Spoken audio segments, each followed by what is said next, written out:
ఒక్కసారి మనం వారి కుటుంబ సభ్యులతో మాట్లాడించే ప్రయత్నం చేద్దాం. ఎందుకంటే ఈ విషాద సమయంలో అసలు ఎలా జరిగింది ఏంటి, వాళ్ళ యొక్క విద్యార్థులు కొంతమంది వారిని తరలించే క్రమంలోనే జరిగినట్లుగా కూడా తెలుస్తుంది. వాళ్ళు బస్సులో వెళ్తుండగా ఈ ప్రమాదం జరిగింది. అందులో కొంతమంది విద్యార్థులు ఉన్నారు, వారు హైదరాబాద్లో చదువుకుంటారు. ఒక్కసారి ఈ సమయంలో వాళ్ళని, ఈ బాధ సమయంలో వారిని ఒక్కసారి అంటే మాట్లాడించలేము, జస్ట్ వివరాలు అడిగి తెలుసుకునే ప్రయత్నం చేద్దాం. అమ్మ, మీ పాప ఏం చదువుతుంది? ఎంబీఏ చేస్తుంటారు. అఖిలారెడ్డి. రెగ్యులర్గా వెళ్తుందా? లేదండి, సాటర్డే సండే హాలిడే ఉందని వచ్చింది. మొబైల్ కొన్నాము, తీసుకెళ్ళు అంటే వచ్చింది. మొబైల్ తీసుకొని 5 o'clock నేనే పంపించేసా తాండూరు నుంచి. 7 o'clock వరకు ఇన్సిడెంట్స్ జరిగింది. అప్పటికే నేను చాలాసార్లు కాల్ చేశాను, లిఫ్ట్ చేయలేదు. మేబీ నిద్రపోయి ఉండొచ్చు, చేస్తుందిలే అనుకున్నా. 8 వరకు దిగి మమ్మీ ఆ క్యాబ్ బుక్ చేసుకున్నా అని చెప్తుండే. 8 అయిపోయిన తర్వాత నాకు ఇక ఆశలు లేవు సార్, చనిపోయింది అనుకున్నా. ఎట్లున్నా చేసేది నా పాప. వెళ్ళేటప్పుడు ఏం మాట్లాడింది మీతో? బాయ్ మమ్మీ, నేను బస్ వచ్చింది ఎక్కినా అన్నది సార్, అంతే. వెళ్ళేటప్పుడు మీతో ఏమైనా చెప్పిందా? కాలేజీకి చెప్పలేదు సార్. నేను ఏదో స్పోర్ట్స్ ఉన్నాయంటే నిన్ననే వెళ్ళాల్సిందమ్మా, మార్నింగ్ ఎందుకు, నిన్ననే వెళ్ళాల్సిందో. లేదు మమ్మీ పోతాను, నేను 8 వరకు అయితే అక్కడ నుంచి క్యాబ్ బుక్ చేసుకొని గ్రౌండ్కి వెళ్ళిపోతా అని చెప్పింది సార్, అంతే. బస్ ఎక్కిన మమ్మీ అంటే రెగ్యులర్గా ఎక్కినట్టు ఎక్కింది, చెప్తా ఉంటుంది, పోతూ ఉంటుంది అనుకున్నాం సార్. ఇట్లా జరుగుతుందని మేము అనుకోలేము. రోడ్లు బాగలేవు, డ్రింక్ చేసి డ్రైవింగులు చేస్తారు. వాళ్ళ నిర్లక్ష్యము వేరే వాళ్ళకి ప్రాణాలు కొన్ని కుటుంబాల ప్రాణాలు కోల్పోయిండ్రు. పెద్ద దిక్కులు, పాపలని, రక్త సంబంధాలని. ఇది మారాలి సార్, వ్యవస్థ మారాలి. రాజకీయం కూడా బాగలేదు. వాళ్ళ కడుపు నింపుకోవడానికి వస్తున్నారు కానీ మనకి ఎలాంటి మంచి పనులు చేయడానికి రావట్లేదు. ప్రభుత్వం మారాలి, ముందు రోడ్లు మంచిగా ఉండాలి. డ్రైవింగ్ టెస్టులు చేయాలి సార్, అలాంటి వాళ్ళని ఆపాలి. మాకు లారీలు వస్తుంటేనే భయం వేస్తుంది. ఈరోజు అలాంటి పరిస్థితి మా కుటుంబానికి ఏర్పడింది. ఇది ఎవరు తీర్చలేని లోటు. ఇలాంటివి ముందు ఏ ఫ్యామిలీకి జరగకూడదని మేము కోరుకుంటున్నాం సార్. ఎంబీఏ చదువుతుంది అంటున్నారు, ఏం అవుతానని చెప్పింది మీకు? భవిష్యత్తులో ఏం చేద్దాం సార్? అగ్రికల్చర్ బీఎస్సీ చేసింది, దాంట్లోనే మేనేజ్మెంట్లో ఏదో కోర్సు చేస్తుంది. మంచిగా ఉంటుందమ్మా, 100% దీని రిప్లేస్మెంట్స్ ఉన్నాయి, జాబ్ కంపల్సరీ వస్తుందని చెప్పింది. 2 years కదా అని, ఫాదర్స్ లేరు సార్ మాకు. మా హస్బెండ్ లేడు, వాళ్ళకు నాన్న లేడు. వాళ్ళ మమ్మీ నేను ఇద్దరం కలిసి 7 lakhs కట్టాము. ఇప్పటికే 3 months అయ్యింది. ఇంకొక సంవత్సరం అయితే ఈరోజు పాపను కోల్పోయాం సార్. వీకెండ్ వస్తుంటారా? లేదు సార్, పండగ కూడా రాలేదు. మమ్మీ వర్క్ ఎక్కువ ఉంది, అక్కడికి వచ్చిన వర్క్ చేసుకోవడమే, ఇక్కడే ఉండి చేసుకుంటాను. పండగకి కూడా రాలేదు సార్, దీపావళికి, దసరాకు వచ్చిపోయింది, అంతే.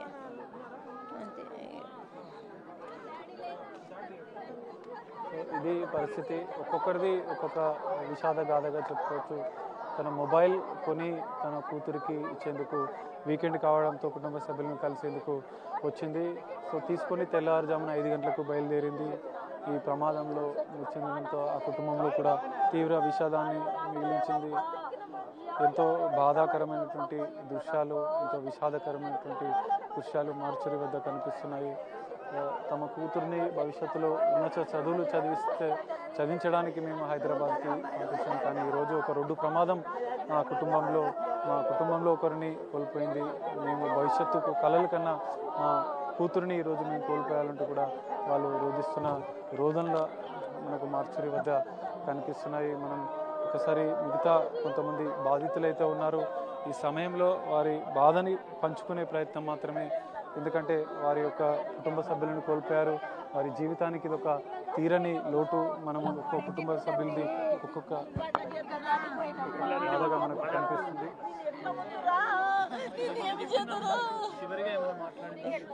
ఆమెకు ముందు అది వచ్చేది తెలుసా, బస్ ఎక్కించింది. 5 గంటలకు బస్ ఎక్కినమ్మా అన్నది. ఇక ఇట్లా యాక్సిడెంట్ అయింది అంటే తెలిసినాక ఇక నా బిడ్డ ఫోన్ ఎత్తకొచ్చింది. నా బిడ్డ మాట అయిపోయా అనుకున్నమ్మా, నా బిడ్డ మాట అయిపోయింది అనుకున్నప్పా. నేను ఎట్లా చేతు తండ్రి? 4 నెలలకి 7 లక్షలు కట్టిన నా బిడ్డ చదువుతుంది, అది చదువుతా అంటున్నది. పెడతా అంట నేను పెట్టి ఇంత చేసి చూడు, ఈడికి 25 లక్షలు చూడమ్మా. నమ్మనే తల్లి, చదువుతానే కదా చదివిపిస్తా, నా సేదరైన కాడికి అనుకుంటే తల్లి. నువ్వు నడమంతలు ధనం నువ్వు నాకు ఇంత గోస పెడతావంట నేను అనుకోలేను తల్లి. నేను ఎట్లా ఉందు, నేనేం చేతు, మాకు ఇంత దీన్ని ఊకుంటుంటే తల్లి, నాకెత పెట్టిపోతుంది తల్లి. నేను ఎట్లా ముందు తల్లి, నేను ఎట్లా పొద్దు పోగొట్టుకుందు తల్లి. నేను ఏమి రండి, మొన్న ఫ్రైడే రోజు వచ్చింది. 4 years నాగ్పూర్లో దూరం ఉంది ఫ్యామిలీకి. ఇప్పుడు దగ్గర ఉండి ఇక్కడనే ఉండని చెప్పి డబ్బులు ఎక్కువైనా సరే Indian Institute of Risk Management 20 lakhs Akhila PGDM చేస్తుంది ఫస్ట్ ఇయర్. ఇప్పుడు మొన్న 4 months Indian Institute of Risk Management నారకరంగూడలో మొన్ననే 7 lakhs కట్టినామండి ఫీజు. కష్టపడి చదువుకుంటా అని చెప్పినందుకు మంచిగా చదివిద్దామని చూస్తే పొద్దున్న లేచే వరకు ఇట్లా వచ్చేసింది న్యూస్. ఎవరిని ఇప్పుడు బదలాం చేయాలి చెప్పండి? గవర్నమెంట్ నా రోడ్ ఎవరు మాకు ఇప్పుడు మా దుఃఖం ఎవరు తీరుస్తారు? ఏమవుతా ఉంటుండే ఆమె అంబిషన్ ఏముండే అసలు? PGDM చేసేది దాని రిలేట్ అయిన మంచిగా ఫినాన్స్ దాంట్లో జాబ్ తెచ్చుకుందాం అన్నట్టుండండి తన డ్రీమ్. ఫాదర్ లేరు, తను ఒక్క అన్నయ్య ఉన్నారు, అమ్మ ఒక్కతే చదివిపించింది ఇన్ని రోజులు. 4 years నాగ్పూర్లో ఒక్కతే దూరం పోయి కూడా చదువుకుంది ఇష్ట ప్రకారంగా. తర్వాత ఇక్కడ వచ్చింది ఎన్ని రోజులు దూరం ఉంటాం, ఎన్ని రోజులు ఫ్యామిలీకి దూరం ఉంటాం అంటే మొన్న జాయిన్ చేసిన 4 months అయింది అంతే. అప్పుడు ఎప్పుడు రాలేదు ఇంటికి. 2 days హాలిడేస్ ఉంటే మొన్న ఫోన్ తీసుకున్నామని చెప్పొచ్చు. పొద్దున్న లేచే వరకు ఈ న్యూస్ వచ్చింది. ఎవరికి చెప్పుకోవాలండి మేము? కొత్త ఫోన్ దివాళీకి తీసుకున్నారు. ఎగ్జామ్స్ అయిపోయినాయి మొన్న ఫ్రైడే రోజు ఈవినింగ్ బస్సు ఎక్కి 10 o'clock అయింది తాండూరుకి వచ్చే వరకు.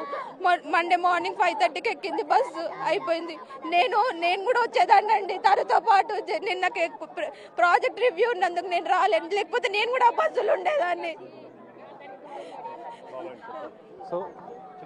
సార్, ఈ ప్రమాదానికి ముఖ్య కారణము రోడ్డు విస్తరణ సార్. రోడ్డు విస్తరణ చేపట్టకపోవడం వల్లనే ఈ ప్రమాదం జరిగింది. ఈ రోడ్డు విస్తరణ చేపట్టడానికి స్థానికంగా ఉన్న నేతలు మాజీ మంత్రి మహేందర్ రెడ్డి, మాజీ మంత్రి సబితాయిందర్ రెడ్డి గారు, లోకల్ ఎమ్మెల్యే యాదయ్య గారు ఆ రోడ్డుని పట్టించుకోకపోవడం వల్లనే ఈ ప్రమాదం జరిగింది సార్. ఈ రోడ్లో చాలా రష్ ఉంటుంది సార్. ఇంజనీరింగ్ కాలేజీలు ఉన్నాయి, మెడికల్ కాలేజీలు ఉన్నాయి, మేనేజ్మెంట్ కాలేజీలు ఉన్నాయి, కర్ణాటక వెళ్ళే రహదారి ఉంది, తాండూరు వెళ్ళే రహదారి ఉంది, వికారాబాద్ వెళ్తుంది. ఈ హైదరాబాద్ నగరంలో ఎక్కడైనా చూడండి సార్, బయటికి వెళ్ళి అవుట్స్కట్లో పెద్ద రోడ్లు ఉంటాయి. ఇది ఒక్క రోడ్డు, వీళ్ళు ఎవ్వరు పట్టించుకోవట్లేదు. దీనికి కొండా విశ్వేశ్వరరెడ్డి కూడా ఒక కారణం. ఆయన కూడా పట్టించుకోవడం లోకల్ ఎంపీగా ఉండి మొత్తానికి ఈ ప్రమాదానికి బాధ్యులు వాళ్ళ పైన హత్య కేసు నమోదు చేయాలి, వాళ్ళ 4 పైన. తర్వాత ఇది వీళ్ళు వెలగట్టలేదు, వీళ్ళ ప్రాణాలు ఎవరు తీసుకురాలేరు. ముఖ్యమంత్రి కూడా తీసుకురాలేడు, మంత్రులు తీసుకురాలేరు, ఎవరు తీసుకురాలేరు. కాబట్టి అంతా బాధితులంతా పేదవాళ్ళు ఉన్నారు. ఇప్పుడు వీళ్ళకి గుంట భూమి కూడా లేదు. కాబట్టి ప్రభుత్వము వీళ్ళని ఆదుకోవాలి. 1 కోటి రూపాయలు నష్టపరిహారం ఇవ్వాలి, వాళ్ళ కుటుంబంలో ఒకరికి ఉద్యోగం ఇవ్వాలని వాళ్ళ బాధితుల తరఫున నేను డిమాండ్ చేస్తాను సార్. అఖిలారెడ్డి ఉన్నత చదువుల కోసం 4 సంవత్సరాలు నాగ్పూర్లో చదివింది. అనంతరం కుటుంబానికి దగ్గరగా ఉంటాను, హైదరాబాద్లో చదువుకుంటానని తల్లిని ఒప్పించి ఇక్కడే నానక్రామ్గూడలోని ఓ కాలేజీలో జాయిన్ అయింది. సో రెగ్యులర్గా అప్పుడప్పుడు పండుగలకు వస్తుండే. నిన్న దివాళీకి మొబైల్ గిఫ్ట్ కొనిచ్చింది ఆ తల్లి. గిఫ్ట్ ఇద్దామని చెప్పి పిలిచింది కాలేజీ నుంచి. ఫ్రైడే రోజు వచ్చింది, సాటర్డే సండే కుటుంబంతో సరదాగా తల్లితో పాటుగా వారి కుటుంబ సభ్యులతో బంధువులతో గడిపినటువంటి అఖిలారెడ్డి ఈరోజు ఆ తల్లిదండ్రులను ఆ తల్లిని వదిలేసి ఒంటరిని చేసి వెళ్ళిపోయింది. ప్రమాదం అఖిలారెడ్డిని బలి తీసుకుంది. ఉన్నత చదువులు చదివి ఉన్నత ఉద్యోగంకి నా పాప వెళుతుంది అనుకున్నాం, కానీ ఈరోజు ఒక విషాదం మిగిల్చింది. మా అందరినీ వదిలి అఖిలారెడ్డి వెళ్ళిపోయింది అంటూ కూడా ఆ కుటుంబ సభ్యులు రోధిస్తున్నారు. లక్షల రూపాయలు ఫీజులు కట్టి మా కూతురిని ప్రయోజకురాలను చేయాలనుకున్నాం, ఉన్నత చదువులు చదివించాలనుకున్నాం, ఆమెకు ఒక గొప్ప జీవితాన్ని అందించాలనుకున్నాం, కానీ ఈరోజు ప్రమాదం నా కూతురిని బలి తీసుకుంది అంటూ కూడా వాళ్ళు చెప్తున్నారు. ఉదయం తెల్లవారుజామున మరికొద్ది గంటల్లో కాలేజీకి వెళ్తుండే, కానీ ఈ ప్రమాదం నా కూతురిని బలి తీసుకుంది అంటూ కూడా అఖిలారెడ్డి కుటుంబ సభ్యులు రోధిస్తున్న పరిస్థితి ఇక్కడ ఉన్నటువంటి వారిని కూడా కంటతడి పెట్టేస్తుంది. హృదయ విదారక దృశ్యాలు మనకు కనిపిస్తున్నాయి. మరికొంతమంది బాధితులు కూడా మార్చురి వద్ద రోదనలు ఆర్త నాదాలు కనిపిస్తున్నాయి. మార్చురి వద్ద వారి యొక్క బాధ వర్ణనార్థం కుటుంబం చింద్రమైపోయింది. కుటుంబ పెద్దలు కుటుంబాన్ని పూర్తిగా బాధ్యతగా ఉండే వారు ఈరోజు వెళ్ళిపోయారంటూ కూడా ఆ కుటుంబ సభ్యులు రోధిస్తున్న దృశ్యాలు మనకు కనిపిస్తున్నాయి. మార్చురి వద్ద ఇంకా పోస్టుమార్టం ప్రక్రియ కొనసాగుతుంది. ఇప్పటికీ 3 మృతదేహాలను కుటుంబ సభ్యులకు అందించారు. మరికొంతమంది మృతదేహాలను కూడా పోస్టుమార్టం ప్రక్రియ చేస్తున్న పరిస్థితి. ప్రత్యేక కౌంటర్ని ఏర్పాటు చేశారు అధికారులు. వారి యొక్క మృతదేహాలను అప్పగించే ప్రక్రియలో పూర్తిగా కలెక్టర్, జిల్లా కలెక్టర్ స్వయంగా ఉండి పర్యవేక్షిస్తున్నారు. ఇటు సైబరాబాద్ సిపి అవినాష్ మహంతితో పాటుగా వైద్య శాఖ అధికారులు ప్రత్యేక కౌంటర్లను ఏర్పాటు చేశారు. మృతుల వివరాలను పూర్తిగా వారి యొక్క కుటుంబ సభ్యులకు అందించే ప్రక్రియను కొనసాగిస్తున్న పరిస్థితి కనిపిస్తుంది. ఇంకా ఎందుకంటే మొత్తం 19 మంది మృతి చెందారు. ఇప్పటికే దాదాపు ఒక 10 మంది కుటుంబాలకు సంబంధించినటువంటి బంధువులు, కుటుంబ సభ్యులు, మృతులకు సంబంధించినటువంటి కుటుంబ సభ్యులు ఇక్కడికి చేరుకున్నారు. వారి యొక్క వివరాలు తెలుసుకొని వారికి అప్పగిస్తున్న పరిస్థితి.